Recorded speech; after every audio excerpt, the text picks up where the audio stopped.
What if Epstein's island was underneath Tokyo? This is basically what this anime is about. Welcome, I'm XX Arthur, and this is my unknown channel, and today we'll watch this unknown review on Speedgrapher. Ikuzo! Speedgrapher is an anime from 2005 made by Gonzo, also known for Gantz, Afro Samurai, Hellsing, NHK ni Yokuso, or Welcome to NHK, and Bokura no, also known as Hours. Speedgrapher falls under the genre of action, mystery, and suspense, and at the time of this recording, you can watch it on Crunchyroll. Story. At first, Speedgrapher looks like a criminal thriller about a photographer chasing a story, but it quickly reveals something much darker. The series follows a former photographer, Tatsumi Saiga, who sneaks into a secret club for the ultra-rich and wealthy known as the Roppongi Club, where power, money, sex, fetishes, and obsession collide. Roppongi is the rich part of Tokyo, along with Ginza. That's where he meets Kagura, Tenozu, a 15-year-old girl treated as the club's goddess. But she isn't just a symbol, but a sexual tool for power. When she kisses Sage, he gains great power. Anything he photographs can be destroyed. From that moment on, the story becomes a chase. Saiga and Kagura go on a run from the powerful Tenozu group, and from the wealthy elites whose twisted desires give them bizarre powers. Every enemy reflects obsession, greed, and how far people will go for control. At the center of it all is Choji Suitengu. I don't want to like him, but I can't help but like him. A calculating villain playing a long game. His goal isn't just power, it's revenge against the system that destroyed his life. What starts as a rescue mission slowly becomes a battle over wealth, corruption, and cost of ambition. Saiga and Suitengu faded together. From the past is a constant game of cat and mouse, leading to betrayals, political manipulation, and a final confrontation that spirals into chaos across Japan. Governments get involved, missiles are fired, Japan becomes the stage for a collapse driven by greed. Victory doesn't look heroic. Everything built is destroyed. Global financial fallout is ensured. But in the end, we see freedom from the system that trapped people. What happens when money becomes the measure of human worth? Speedgrapher is unapologetically dark, uncomfortable, but also strangely compelling. It turns the premise of the Epstein files into a story about how desire can reshape the world and destroy it. The story's gonna get an S for me. Characters.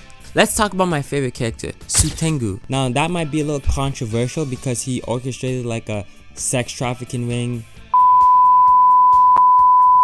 of Kagura and committed terrorism, murder of the first and second degree, and murder so bad that they created the fourth degree murder, and assassination, corporate takeover, financial crimes, human exploitation, abuse, mass destruction, conspiracy against the government, political manipulation, crimes against humanity, and kidnapping and cohesion. And he's worse than Eren Yeager or Lelouch or a lot of villains in anime, but this is the reason why I like him, because he's such a complex character. Now, what could save him? What could save him from everything I just said, okay?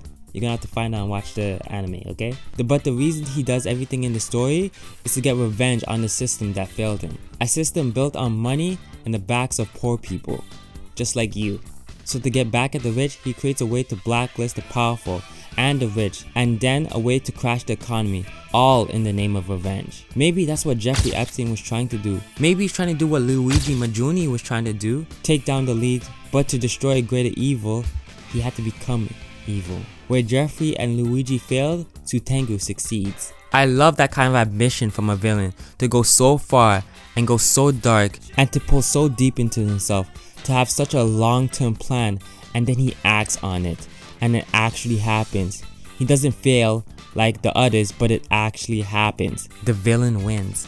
These are one of the rare stories in anime where the villain actually wins. I also love how active he is in the story, actually doing something to complete his goals, rather than sitting back and making other people do his work. Kind of like, that's my main issue with Aizen from Bleach. He sits back and let other people do his work. But Suitengu is right in the action. And with a backstory like his, he's not justified with what he did, but I understand. Suitengu is so tough and he looks so cool. Check out his outfit. Saiga was a cool main character. His fate was intertwined with Suitengu. His experience in the war has hardened him and made him quite a cold person, but changes once he meets Kagura, and she makes him a better and softer person, and he learns how to communicate and finally finds a subject worthy of a picture. Right? He has that whole arc, which I found very deeply satisfying, and him learning how to use his powers was just the tip on the iceberg. He was just all around a great character to watch develop throughout the story. Except he has that one character flaw when he was in that sex dungeon and he took a picture. Like, I had no idea why he had to take that picture. Like, I understand why he had to take that picture because you needed that incident to push the story forward, but that just made Saiga look very stupid. Like, it's like he's surrounded in enemy territory and he takes a picture and everybody turns around like, who is this guy? Like, that scene really like low-key pissed me off at the beginning, but I came around to really enjoy the series at the end and Saiga's character. Kagura was okay. I didn't like it too much, and she did have character development, but nothing too crazy. She's generally the same person from the start, not completely. I mean, like, she does change, but nothing as meaningful and as deep as Saiga or Suitengu. By the way, any villain you see with powers has done very bad things to Kagura. It rhymes with grape. The rest of the supporting cast is cool for the most part. I didn't like Ginza because she was selfish and she only cares about her own desires, making her not too different from the rich people in the club. But she changes and she really acknowledges her change. And you know, me saying that, you know, that she acknowledges that she's like no different from the peoples in the club, that was a line from her, and that's some really great self-reflection from her. But my favorite thing about her was her funny catchphrase. She'd be like, "I'm self-defending," you know, "Don't let me self-defend you," you know, like she would basically like shoot people up and shit like that. It was actually really funny. Bob is gay, and that's cool, but he actually comes in really clutch and is a day one ride or die homie. Honestly, I thought he was gonna be a rat and sell out Sagia, but he remained solid throughout the story. Lastly, the three henchmen of Suitengu, Tsujido, Jinji, and Makabe were given attention and a backstory, which is very rare, and I love to see it. I love to see their sacrifices. A lot of anime suffer from not having a long enough runtime, and when they do, this is what they can do. They can really flesh out side characters and make everyone feel important, and the sacrifices have weight. Characters is gonna get a B for me. Animation. This is one of those animes where an amazing story, but very bad animation, right? So the animation is not good. Even for the time, there was better animation like Eureka 7 and Blood Plus. But I understand why it had a lower budget, because they're talking about a lot of darker material that won't bring in the greatest profits. But guess what? They made art, real art, and that's what it's about. You know, this art is going to live for a lifetime. It's just one of those animes that keep you hooked because of the story, not because of the animation. The animation is going to get a D for me. Cinematography. The cinematography is actually underrated and not boring. Just because the animation is, well, to be blunt, bad, doesn't mean the camera shots are. They place the cameras at different angles and show different perspectives of the characters. With a limited budget, they really made it work, and I applaud them for that. But the director said this about the animation, quote unquote, "Because we wanted Speed Graphic to stand out because of its story, we chose not to really use special visual effects," which is definitely cope. Like what are you talking about? We chose worse animation because we want people to focus more on the story. Like, that is the worst excuse I've ever heard in my life. That has to be an excuse. There's no way that's true. And if that is true, and that's the reason why this show looks so wonky and bad, he might have actually killed this anime. This anime could have been like up there with Attack on Titan or Code Geass, but if he chose to kill this anime because he wants people to focus on the story and not the animation, that's insanity. But I really think the investors didn't want to put too much money into this because of the dark subject material. The cinematography is gonna get a C for me. Sound. The music was fine, but nothing really stood out to me. Music is another area where you can really see the limited budget stand out. But the opening and ending was cool. Also, there is a opening soundtrack on YouTube called girls on film, and people in the comments saying that this is the soundtrack for the opening. No, it's not. What do you guys? Has to be the largest gaslighting experimentation ever. What are you guys talking about? No, Girls on Film was not the opening for the anime. It was not the opening for the anime. What are we talking about? I literally went back into the anime to make sure, is this the opening for the anime? No, it's not. The sound is gonna get a C for me. World building. The world building was really solid as it runs parallel to our world. So there isn't much to say about this world other than the political landscape of Tokyo, right? Because they teach you and talk about the political landscape and what's going on the political background. We also got to understand how the powers work at the biological level. So that was cool, and the toll it takes on the body. We got to see the war and other countries that they made up in the show. We also got to see different organizations, and by the end it felt like we knew everything that we needed to know about this world. World building is gonna get a C for me. Themes. What really makes speed graphics stick with you isn't the action or the animation. It's what it all says underneath. The anime shows you how extreme wealth doesn't fix people, it exposes them, turning hidden desires into something visible and often disturbing. You can also see that when Saiga's camera becomes a weapon and flips the idea of observation into participation, suggesting that modern society doesn't just watch suffering, it consumes it.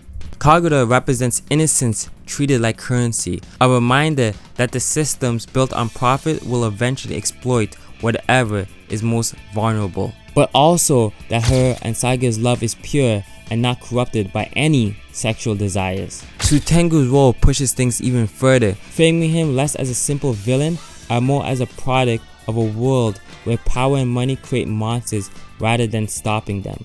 Every gifted ability reflects obsession, reinforcing the idea that identity is shaped by desire. Once restraint disappears, even the destruction in the story feels intentional, not chaos for its own sake, but an attempt to expose the illusion that wealth equals happiness. And through all of that, the relationship at the center offers a contrast, showing that connection without ownership is a world built on transaction. Speed Grapher is about what happens when desire, money, and power collide, asking whether collapse is sometimes the only way truth becomes visible. A disturbing parallel that's hard to ignore is how Speed Grapher mirrors real-world scandals involving the elite and exploitation hidden behind wealth. The secret Roppongi Club, where influence protects abuse and victims are treated like commodities, feels uncomfortably close to what's later surfaced around Jeffrey Epstein and the crimes connected to his private island on Little St. James and all the elites around him. Both situations revolve around close networks of powerful figures, secrecies, and systems that allowed harm to continue for years without consequences. The show exaggerates this through the idea of the gifted powers, but the core message is the same. Money can create an environment where accountability disappears. You can also see this with the parallel with Sean Diddy Combs, where allegations and investigations sparked conversations about power, access, and what happens behind exclusive spaces that outsiders rarely see. Speed Grapher basically dramatizes that imbalance, showing you how influence can reshape reality itself, protecting predators while isolating victims. By framing exploitation as part of a larger economic system rather than an isolated wrongdoing, the series pushes the idea that these patterns are structural, not accidental, and makes these themes feel more like fiction with a stylized reflection. Themes are gonna get an S for me. Judgement. In the end, I thought Speed Graphers was a surreal watch, and how close it mirrors reality, which I think is a staple for a really good piece of art to do, because all art is political. Along with its amazing characters and themes, I'll say this is a watch if you want something dark, compelling, but also sophisticated. In the end, Speed Grapher is gonna get a B for me. That is an 8 out of 10 in my rankings. That is super high. Not a lot of animes have gotten this ranking from me. Recommendation. My recommendation would be Darker Than Black, Dart is a Memouzine, and Psychopaths. Inspiration. What I will take out of Speed Grapher how to write a multi-layered story about money and revenge. In particular, I'll be taking inspiration from Suitengu and writing characters like him to be in like a morally gray area and to do the worst things possible, because wow, I'd never thought I was gonna like him because like all the bad things he did, but then by the end of it I was like, okay, this guy, he had his reasons. He really did have his reasons. Is Suitengu a villain? I think he's more like an anti-hero, a very corrupted anti-hero than anything else. Like, I have so much to say about Suitengu. Easily one of the best characters in anime. But I will definitely not be taking inspiration from this animation. This animation is really bad, bro. But don't let this animation, this bad animation, turn you away from this amazing series, amazing story. You'll definitely want to stick around. Anyway, that's going to be it for the video. Make sure to go and check out my book on the YouTube channel. There should be a link somewhere in the description, or just go and check it out. It's on the YouTube channel, okay? Go follow all my social media accounts. I also put my anime list on there so you can see all my ratings for my anime. And you might as well subscribe for more underrated anime gems, because I will in the future cover more underrated anime gems like Speedgrapher. So, what did you think about Speedgrapher? Did you like it? Did you hate it? Did you think it was mid? Let me know in the comments, and make sure to like, comment, share, and subscribe. And Jane, my anime cult.